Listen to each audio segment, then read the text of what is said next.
WTF, we're doing a podcast. I'm Nikki. And I'm Michelle. This is 50. Welcome to What the 50. Join us on our continued journey to simplify our lives. We will seek the answers from the experts and offer tips, tools, and techniques to live your life with confidence and joy. Are we ready? Let's go.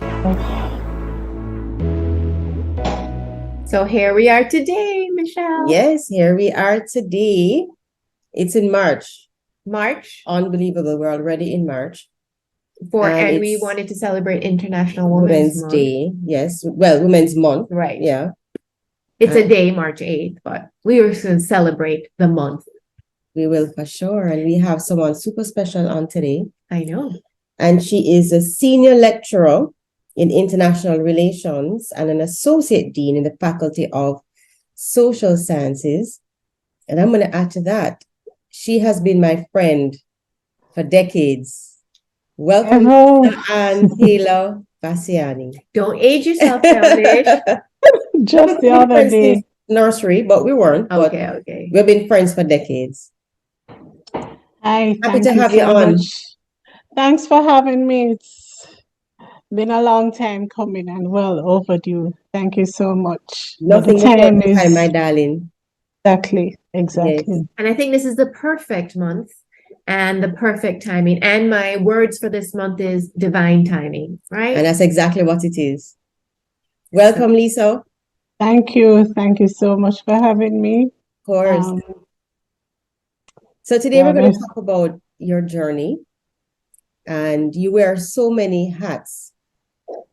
But before we start to get into the hats that you wear, when we looked at your bio, we saw something that we both just popped up. And we need to get the silly story.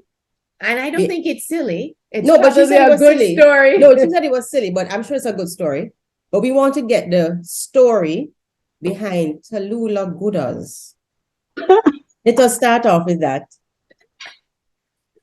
Okay, so growing up, I'm the youngest-ish in my family. My older brothers and sisters. So there is Andrea Marie Taylor, but known as Anne. And then there's Robert John, known as Bobby. So they both had these nicknames that everyone knew them casually by. And then there's me, Lisa, just Lisa.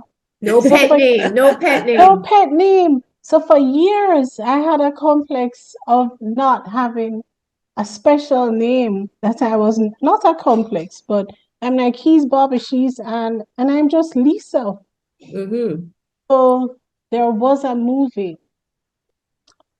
My parents, they exposed us to all sorts of movies before everyone had VCRs. We were living in Montego Bay and we'd drive to Kingston and rent all of these movies. And one of them was Bugsy Malone. I don't know if any of you ever watched Bugsy Malone. It was a cast of all teenagers, but it was, I'm not even sure what it was about because I really liked the soundtrack. But there was one girl in it called Tallulah. So from I was about 12 or 13, I was fascinated with Tallulah. And I said, well, I don't have a nickname, so this is my nickname. And I would tell everybody, Tallulah is my nickname. And of course, nobody ever called me Tallulah. ever. Right? But in my head, that's it. And I have some young friends at work. So one in particular who I used to teach, who has become my friend. And she teases me all the time that you're a goodaz and you're too extra and, And I'm like, yes, my name is Tallulah goodaz. So she's the only one who calls me that and myself. So the name is in my head as my own nickname. You just claim it, my darling. It's yours. I'm sure there's no other Tallulah goodaz. Well, I can see you as a Tallulah goodaz, So you have that big, bright personality, such a presence, and a present to others. And guess what? Lisa is a good dance hall dancer. What? I didn't know that about Lisa. Has some moves. Let me just tell everybody about that. I didn't know that. So she's a goodaz in that department too. You know, Michelle is telling me the years we go back together. Michelle and I jumped carnival Many in years. 19 something in the 1900s. Before, Don't say that before 1900. we both got married. Yeah, yeah. I think you Long, guys long need to time. do a rerun on that. You probably should. I don't I know. have So, the photo, Lisa. I could share it. yeah, you could. Oh my goodness. Or I think you guys have to go to Trinidad, and I'm coming too. No, that Nikki, that is a good Yeah. idea. She just came back from carnival, by the way. Yeah. So that's Oh, nice, her. nice, Yeah, nice, man. She nice. just came back. So a quick story is that Trevor, and Lisa knows Trevor because of course we're all on the PTA together, Mhm. and he You're said, brown. That's the most important thing. I Trevor was is gonna get to that. October. Yeah, we're right, all yes, liberals. yes. And he was trying to get our older son Max to go and say, you know, Max, this is the last time that we're going to carnival. We're never going to do it like this again. You know, so you try and come, you know, do a family thing. When we're leaving, Trevor says, okay, next year again. And I said, and you're telling your son this is the last time. Not And the he last. says, and we're going to play The bug has been bitten. again. And he's always Yes. been a big soca person, Yeah, yeah. Cool. more than me.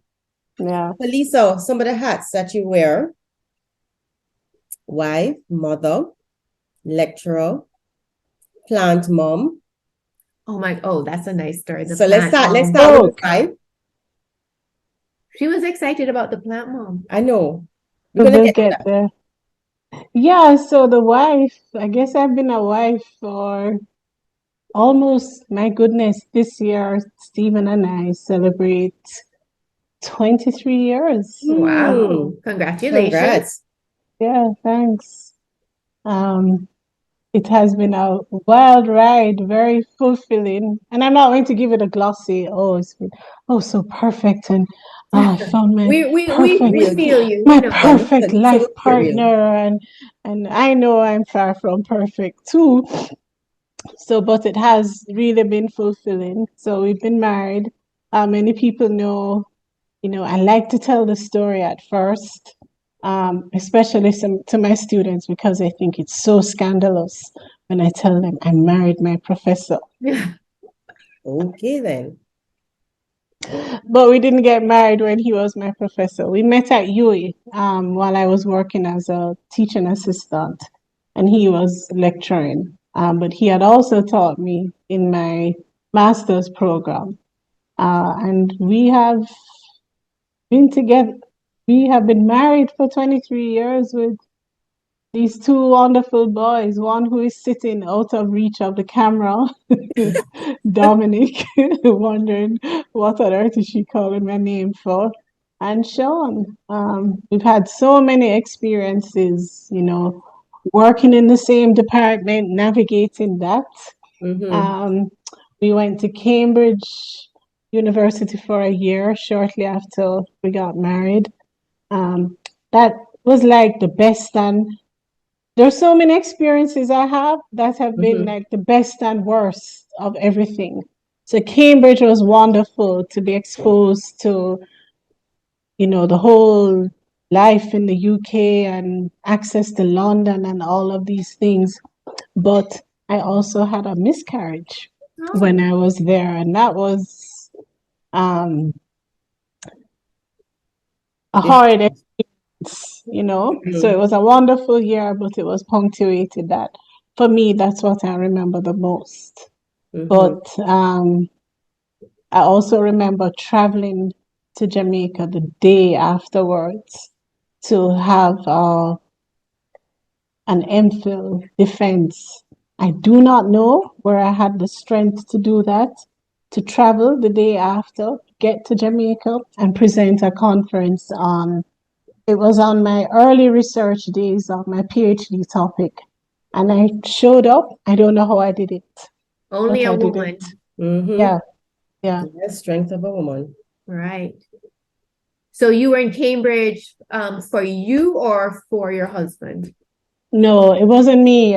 Stephen had got some fellowship to go to Wolfson College Okay. to do a year research, but it was also good for me because I was figuring out what I wanted to do my PhD in. So Mhm. they also allowed me to be, he was officially the visiting fellow. I Okay. was a visiting scholar, so I Mhm. had access to the university and just generally, it was a beautiful city, but Mhm. England is also cold and dreary.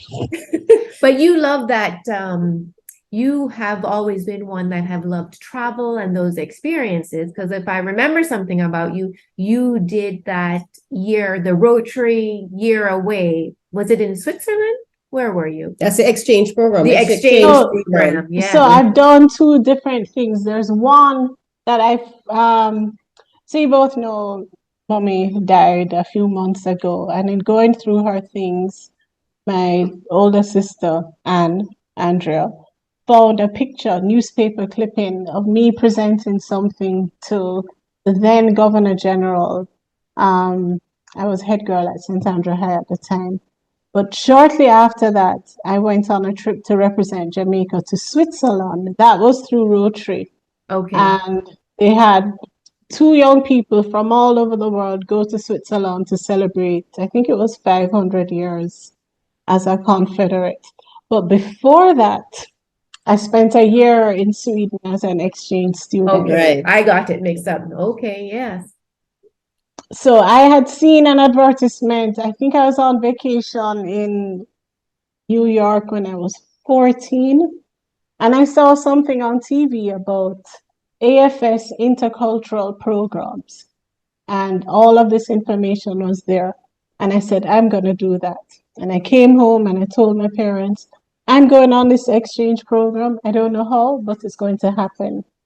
Michelle, Nikki, I Yeah. kid you not. This is how everything in my life works without even knowing about positive thinking or setting your intention. I've been doing that subconsciously all along.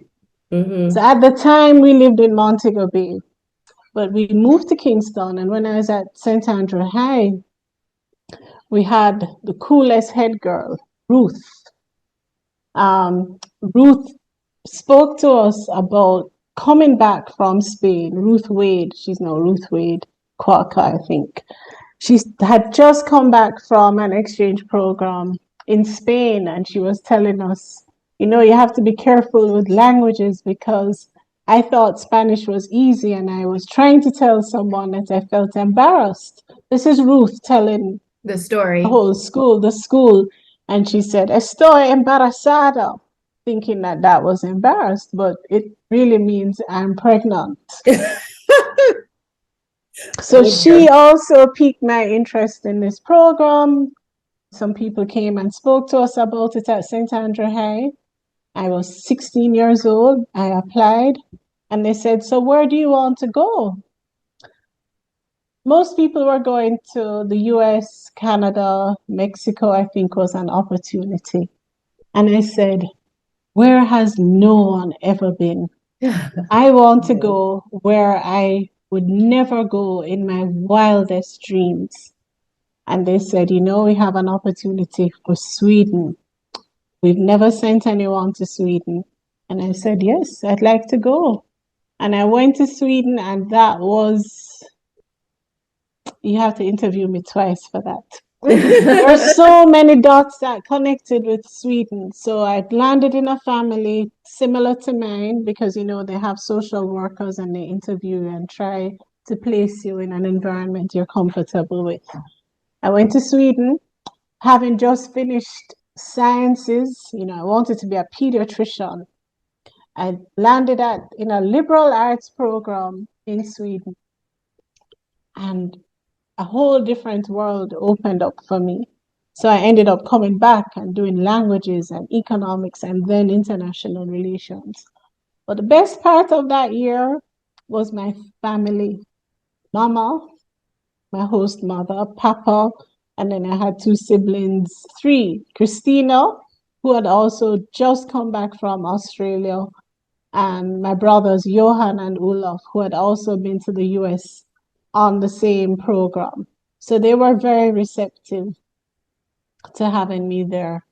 I visited them 10 years later. I met up with Johan when our family was in DC when Stephen was ambassador. He was visiting for work and we went and had dinner. And then most recently, this is how I'm saying the dots connect. UE has an exchange program with the University of Gothenburg, the School of Global Studies. And a Swedish scholar visited us, and with my usual self, I started speaking Swedish to him. And he was like, "What on earth? Why?" So I told him, and I applied to go on the program. And I went to Sweden, to the University of Gothenburg in 2019. Yeah, I think October 2019. And, you know, for years I've been saying, agitating in my soul almost, I need one more trip to Sweden. My host parents are getting older. I'd love to see them one more time. And so I went to University of Gothenburg and I did all the academic things I had to do and give lectures and so. But they were kind enough to allow me a few days to go to Lund, which is where they lived. And I stayed with my host family at their old house, connected with my siblings. I have a picture of, so my host father was a medical doctor, but he was also an academic. And I've just had education all around me. So my mother was a teacher, so education was part of my life. But when I was in Sweden, my host mother was doing a PhD. And I was fascinated. So before I started this interview, I had an apron on because I just fixed lunch for myself. An apron that she gave me in 2019. But I was fascinated that here was this academic who was this homemaker. She would bake bread, she would make muesli from scratch. She would come home from doing her research, put her apron on, and she was full in nurturing mother role. And that was such a lesson for me. And I've carried it with me that I can try and balance. I know you can't have it all. Something has to give. But at some point, you can have some balance with all the different aspects of who you are. And I love she that, Lisa. instilled that in me. Oh I my, absolutely Lisa, love that. I literally got goosebumps. Goosebumps. Me too. Yes, from Me that. too. Me Yes, too. yes. Seriously, that whole story. Yeah, that's it right there. Yes, it really Love is. that. That year, because growing in Jamaica, we all have parents go out. Most of us have helpers cooking dinner, and so. But there was none of that. She came, she did the laundry, everybody's laundry. And the children in the family also helped out. So it was very involved, and it was just a different perspective to me of how a woman could be, and that seed was planted there for me that I'm going to do my PhD one day, and I'm also going to look after my family at the same time somehow. And so for me, my PhD journey was long, but that was a path I carved out. But my host father, no, Papa. So I had a problem calling them by their first names, which is what they wanted me to do. Folke, the father, and Valborg. But our Jamaican culture. Yeah, we can't do that. I ended up calling them Mama and Papa to this day. And Papa was not 100% well when I went, and my host mother knew. And before they put me back on the train to go back to Gothenburg, she said, "Lisa, you and Folke go for a walk." And I have a picture of that walk, and I knew it was the last time I'd see him. And unfortunately, he got COVID and died. So that was a very special trip. And it's just how people you would never imagine you'd meet or have anything in Awesome. common with can Look for just the become your impact. families. And that's the whole philosophy behind the AFS program, that breaking down these barriers and us seeing how much we have in common will eventually create peace. And Lisa, I that's believe that. actually profound that you're saying that, because the theme for International Women's Day is embracing equity. And that's exactly what it is all about, right? Yeah. Yeah. So you talked about traveling to Sweden, traveling to London. Tell us about Washington. So And remember I Lisa said it was, pauses I'm and sure stands. somebody I'm sure somebody has written a book, my literary side is not great, about it was the best and worst of all times. Mm-hmm. Right before Stephen was appointed ambassador, I received a letter from UA notifying me that I was up for tenure, Oh my that I could gosh. apply for tenure. And so I was excited. Mm-hmm. And I'm like, I've been working so hard to get this. And And now this. Washington. So I went at first with a little resentment in my heart that look how I have to give up this and this. And I remember someone made the comment to Stephen that, oh, so your wife going to be traipsing behind you to DC? Uh-oh. And he was so upset because he doesn't have that mindset. He says, no, Lisa will be coming with me. We are going together. But I still had that little spot of resentment in me when I went because, I was in DC, I was managing the home, children at school, and I couldn't work.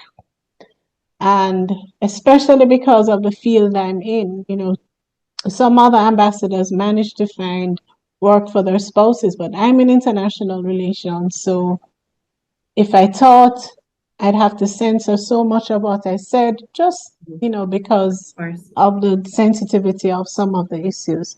So I had that resentment in my heart. And one day the flip switched. And I said, but this is obviously it's a great opportunity, but I was caught up into some of the domestic issues and, just not the very glamorous side of diplomacy that everyone expects. Right. And then all of these amazing opportunities, I got involved in a women's group associated with the Organization of American States called Organization of Women of the Americas. Mm-hmm. And what the State Department does is they recognize that the majority of ambassadors are men, and they have these international clubs where both ambassador spouses, mainly wives, and spouses of the congressmen who have to leave their states and come and live in DC. And the women I would say they have little to do or nothing to do, but it was a space for women, mainly women, to come together, recognize that we're all professional, we're not just appendages to our spouses. And I developed so many bonds there. I had the opportunity to visit several think tanks, go to lectures, and just widen my whole. Those 3 years planted seeds that I'm still reaping today. Excellent. Just 2 weeks ago, the OAS and my department put a seminar on elections and democracy. And part of that is from the links I had with the OAS from then and some of the work I did with them as an election observer, which is a whole different world of me going to other countries. Another Yes, hat. A that's whole another another hat. hat. Yes. Another hat. But did you ever get your tenure? Yes. Okay. So when we came I back just want to add here when too, we came Lisa. back in 2015, yes, I did get tenure. I want to add here Perfect. too that Lisa was in the US, in DC, at an amazing time, because that's Oh, during Obama. How could I forget? Mhm. It was an Yes, amazing year. under the Obama presidency. So that was wonderful. Meeting him, meeting Michelle, visiting the White House for all of these different occasions, whether it was Thanksgiving, whether it was the lighting of the Christmas tree. So they were very good at uh, having activities for families and making you feel at home, and even for children as well. So Sean and Dominic got to visit Blair House, US Capitol, so many different things that they would never have had. When I speak about Sean and Dominic too, when we had to choose a school for them, that was a major turning point. So Sean, our older son, had always hated school. If he could, I remember he told me if he was going to university, he wanted it to be online. When we went to one of the schools, I saw their tagline was that school should be a happy place. And it really, Norwood School was really a happy place for these two. They had an entirely positive outlook on education. There was no weekend homework. There was no homework that parents were expected to do in the way that, we do all the projects. And so they paid attention to the basics of, reading and writing and mathematics skills. But a lot of the learning was experiential. So that I was really grateful for, that little oasis of learning in those years that made them see a different approach. So fortunately, both of them missed GSAT PEP, which is so stressful. Yes, we know. For sure. You have such interesting Stories, many stories. But I really want to get to your career and when did you finish your PhD and what you're doing now, because I know that you make a big impact on your students at the university now, and I just love the way you interact with them. And not just your students at the university. Remember, Lisa does work with the JDF. Oh yes, we want to hear about the JDF as well. Okay, so I teach international relations. I'm the head of that unit in my department. And I also wear another hat as an associate dean of partnerships and resource mobilization, which is sounds impressive. Yes. Sounds exciting. That's a huge hat. Sounds like finding money, but it's really finding all sorts of resources and partnering with NGOs, with private sector, other universities. So that's one hat. The teaching and the international relations side of it. So as a graduate student, I'm going rewinding a little. At one point, when I finished my bachelor's in international relations, I was working at the Water Commission, and I'd applied for my master's and decided I wanted to do it full time. My then boss, E.G. Hunter, he eventually became president of the Water Commission, said, "No, Lisa, I was a planning analyst there." He's like, "No, we'll give you flexi time." I said, "Thank you, I really appreciate it, but I want to study full time." And I made a leap of faith and I resigned from the NWC. The day after I resigned, one of my lecturers, Professor Anthony Tony Bogues, saw me up at UE and said, "Lisa, we need a research assistant for Michael Manley." And so I was Michael Manley's research assistant while he was in a professorship at UE, until he died. When he died, they weren't so sure what to do with me, and I got involved in tutoring and then eventually working as well as a research assistant with Trevor Monroe. Now, Prof. Monroe it's a long story, I'm trying to cut it short. He was a member of a local observer group called Citizens Action for Free and Fair Elections. That was instrumental in getting foreign observers to come and observe Jamaica's elections. And this was the first time, I remember Prime Minister Patterson at this time stopped short of saying, "Go to hell. Why do we need foreigners? We're an independent country." And that's what I did my master's thesis on, the introduction of election observation and why sovereign countries like ours need to have foreigners come and tell us if our electoral process is good. So I did my master's paper on that. And eventually I did my PhD on the same topic, but for the Commonwealth Caribbean. So I looked at Guyana and, how long Guyana had been having observers. So that is much of my teaching, but also part of my professional life as well, because the Commonwealth as a group, they have asked me to observe elections in the Maldives and in Tanzania, which were both very interesting trips. I remember when you did that trip to Tanzania. The Maldives, at one point, I was on a speedboat with two men between the atolls in the Maldives, because it's collections of tiny islands. And I'm like, a plane had disappeared at that point. And I'm like, these men could throw me overboard and But nobody would know. ever see me again. And then in Honduras, well, Tanzania was another case, beautiful country, and you get to appreciate the commonalities. So much divides us, but the more you travel, you realize that we are people with the same needs, struggling with the same developmental issues. Right. And, the whole process is more humanizing. And I've also been to Honduras to observe elections there, but for the OAS. So that's the professional side. I write a lot about those processes and, whether or not having foreigners and these observer groups actually improves the quality of our elections. But this is not an academic discussion. So tell us a little bit about your work with the JDF. I'm dying to hear about that, because I just found out about that.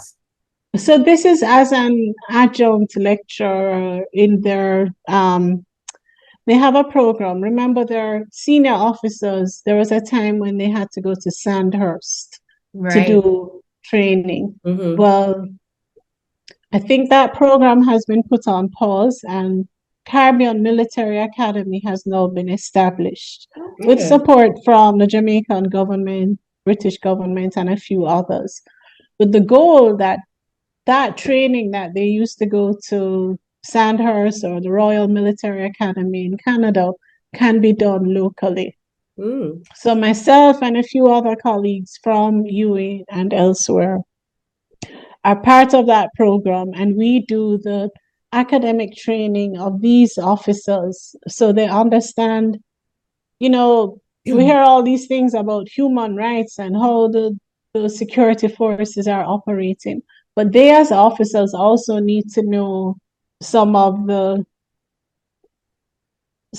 framework within which they're operating. So what human rights agreements has Jamaica signed? What non-governmental organizations apply pressure to the Jamaican government for some of what they perceive are excesses by our security forces? What agreements has Jamaica signed? Just this morning, I spoke to them about one agreement called the Shipwrighter Agreement that allows the US to come and search vessels in our territorial water. Why would Jamaica ever sign an agreement like that? They're the ones who operate to manage our internal waters, our territorial sea. So those, I'm giving them kind of the academic framework to the practical things that they're doing. And it's also that we can understand what is happening, right? And give them a better... Because we don't know this. Exactly. We don't know this. Sounds like I would love to sit in on those classes too. So on the lighter side of Lisa, she's also a plant mom. I'd like to say a plant mom. Lisa got into succulents. Have you ever seen Lisa's garden? No. Okay. I think I started knowing Lisa in her early stages. When she was all like, her mother had fantastic plants. She said, "Oh, I could never be like my mom." And in fact, she had a fiddle leaf ficus that you remember that yes. I threw over the gully. And I'm going, Lisa, why did you throw it away? Because I had one that died and just came back. I think we all have those stories with those. But then she got into these The succulents. succulents. These horticultural society plant sales. So she knew him, as, oh, Max. this one, right. And then Max and I started talking. Remember when we first found the first Monstera plant? Yes. So right on the start of COVID, I started a plant page as a joke, almost as a mockery of mommy, because she was always, you're going to kill this plant. And as she comes to my house, she's poking her fingers. When last you water this? This feel like it hasn't had water for like 2 weeks, which was true. And so I started posting pictures of my dead plants and every plant that I got that I would kill. And she never gave up on me. She said, okay, succulents don't need much care, if any at all. And, the first set she bought for me, I'm like, Mama, these look like some prehistoric things. They're so ugly. Like, really? I said, the mother of 1,000 something, the one that will take over your garden. I'm like, these are so ugly. No, I don't like them. And eventually I got more into the aesthetic of succulents rather than the caring of them. So I love to do different designs. And if you see my And garden, I've seen those. They're Yes, absolutely beautiful, Lisa. Your creativity. Didn't know I had that creativity. So I Look know at I can that. do hair and makeup, but I didn't know that's what COVID brought out of me, that other creative element So that on I that didn't know note I of the had. hair and all of that, I just have to tell it's in Lisa's DNA. Okay. Because Lisa's mom, Mm-hmm. and I just pause here to say that Mrs. Taylor got me into teaching. Oh, yes. She got me my first teaching job, and she taught my boys as well. So she has a very, very special place in our hearts. But Mrs. Taylor's favorite color was red. So her hair was red, her nails were red, her lipstick was red, and her car was red. Okay. And Mrs. Taylor every Monday morning will look to see what hairstyle is Mrs. Taylor coming with. Because I'm telling you, It was fabulous every single time. Yeah. So Lisa, that's in your DNA, honey. You can't run away from that.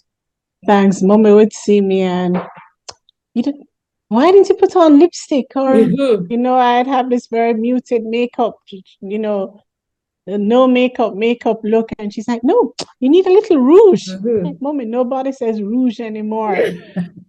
Yeah, I had to try and keep up with Mommy. Yes, and one of the last things we did together, I can speak about it without bawling now. It was almost like a ritual to prepare, looking back, like the Friday before she died, I did her hair to perfection. And because she didn't want to go to the beauty salon, and I went and I got all the products for her, and she had a little gray showing, and she was so concerned about it at 82. And while I was doing her hair, I said, Mommy, you don't think you could grow out the gray now? People would expect to see you with gray hair. She's like, you mad? Put the color in my hair, you mad? Of course. I don't think I ever seen Mrs. Taylor with one strand of gray hair. No. Nothing So that was a beautiful perfect moment. every single time. Every single time. But Ask me about my teaching, if I could just say that one last thing. Yes. I always try to remember what kind of student I was, which was definitely not the perfect student. So I had aptitude, I was bright, but I was also interested in other things in life, So Wednesday nights we would be at Asylum or running, jumping in carnival or not handing an assignment in on time. And I think a lot of us as educators have forgotten where we were and have forgotten to show empathy to our students. And I think, or I hope, that's what makes me connect with my students, that just remembering where I was and what it was like to be a student and how much more difficult, how many more challenges they have today than I had at my time. Lisa, I'm sure that makes all the difference. Understanding your students and meeting them where they are. I'm sure that makes all the difference. And you bring such rich experience of your travels and your But speaking of experience, so Lisa, how do you balance all of this? What do you do to, you're a Libran like me, so balance is so important. balance is important. How do you Yes. balance all of this? And you look pretty every single time I see you. Again, nothing is out of place. You're too kind. It's true. You get the right haircut so that once you comb, And so wear it an doesn't apron. matter. And we're an apron. I can't. I'm not so sure about the balance is a theme in my life, Mm-hmm. but it's something I'm learning to release. So like sometimes, even with putting up, I'm looking around the house and Sean and I put all the paintings up, and it was so important to me that, okay, we put 2 on this side, we have to put 2 on that side. Must be a Libra thing. It's a Libra thing. Must be. It's a Libra thing. As a Libran myself, Trevor's a Libran. Oh my So God. It's not symmetrical. yeah, And nobody else would even understand Lisa. even with this hairstyle that I have as a joke, although it's asymmetrical, I give the lady that trims my hair grief. I'm like, this side should not be longer than that side. But in terms of my personal life, I don't know. Having a supportive family, Mhm. having mother, sister, husband, Miss Gillette is in the background. Having people who support you Yes. and assist, and learning not to.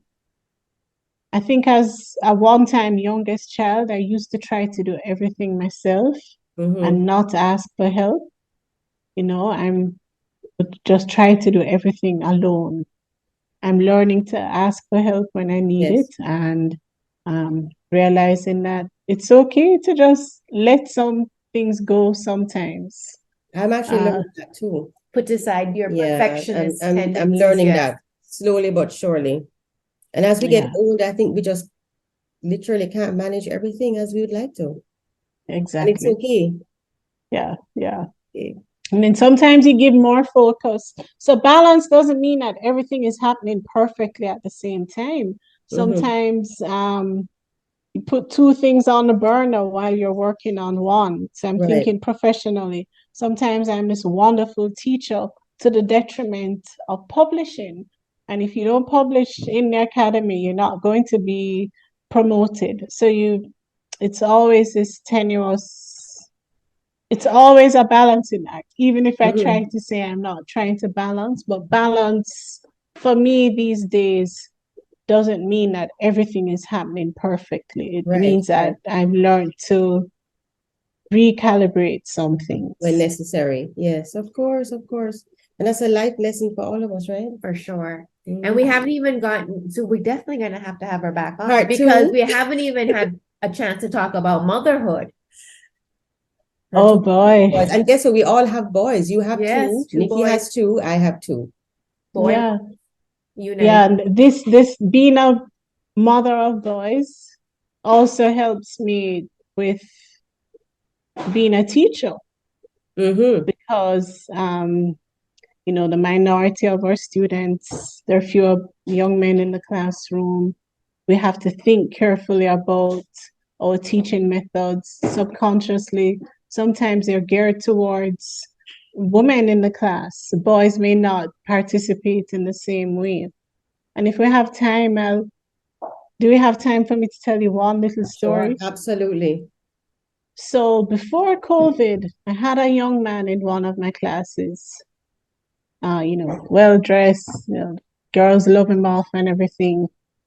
And I don't like to stay in the front, just stand in the front and teach. I'll walk around and so. And this day I was walking around asking a particular question.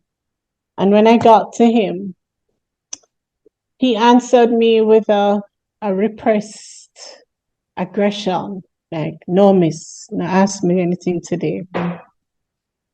And my gut reaction was to be, well, no, I wasn't my gut. I knew I shouldn't press him and I left him alone. But the look on his face for the remainder of the class, I kept thinking, this boy is going to bomb up the university. Oh boy. He just looked so angry. And then I remember Dominic, who, because of his height and his size, my own son, seems so unapproachable sometimes and is really just the tenderest, sweetest soul. The class finished, everybody left, and the guy was just around there. And I left to go to my office. And I turned back. I was afraid, I turned back and I went to the classroom and I said, "Are you okay?" And he just started to bawl. He Oh, cried, he cried, he cried, he cried, he cried. Just me and him in this huge lecture room. He started to share some of the things that were on his mind, some of the difficulties. He had lost a friend and he was feeling guilty. But I think being a boy mom makes me a little more understand. sensitive Yes. to the male experience. I try not to go overboard and marginalize the females in the class, but I try. Yeah. we have the affinity for the boys for sure. Yes, Definitely. yes. But I'm happy it turned back for him though, Yes. because he needed that person to just let it out. The mother instinct came out for sure. Referred him to the health center and the necessary things, but had I just left, I don't know what would have happened. Exactly. And we just assume from the tough exterior that they're okay or they're planning to do And guys something aggressive. you're not supposed to be showing emotion. Exactly. And I absolutely hate that. And I'm glad that now I think we're kind of breaking that down. It's okay to show emotion and important to show emotion. Well, that's called toxic masculinity. Yeah. So the new generation is like all against that. Kaylin is big into like, no, that's the old way of thinking. Read about toxic femininity. I don't know what it is yet. I'm still trying to figure it out, but you live and you learn all these things. And I think we had started off this conversation talking about that. It wasn't recorded, but you had said that your filter has gone down. But I'm not even sure that maybe your filter is not as prominent, or is it that your children and your students are more attuned to what we're saying and saying, no, maybe you shouldn't say it that way. Maybe, what is it that you mean? Is that the right way? I think the whole world is a little bit more sensitive. That's partly it. Change along the way. Right. Something else that I've been doing.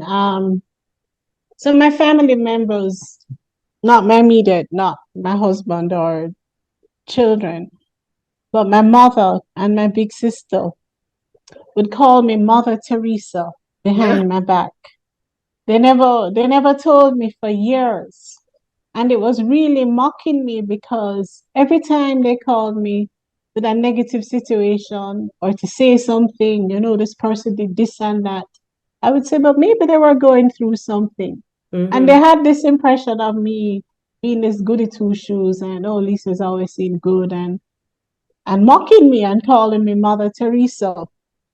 And of late, I'm actually in a group with two young friends, and we call the group Bad Bitch something support group.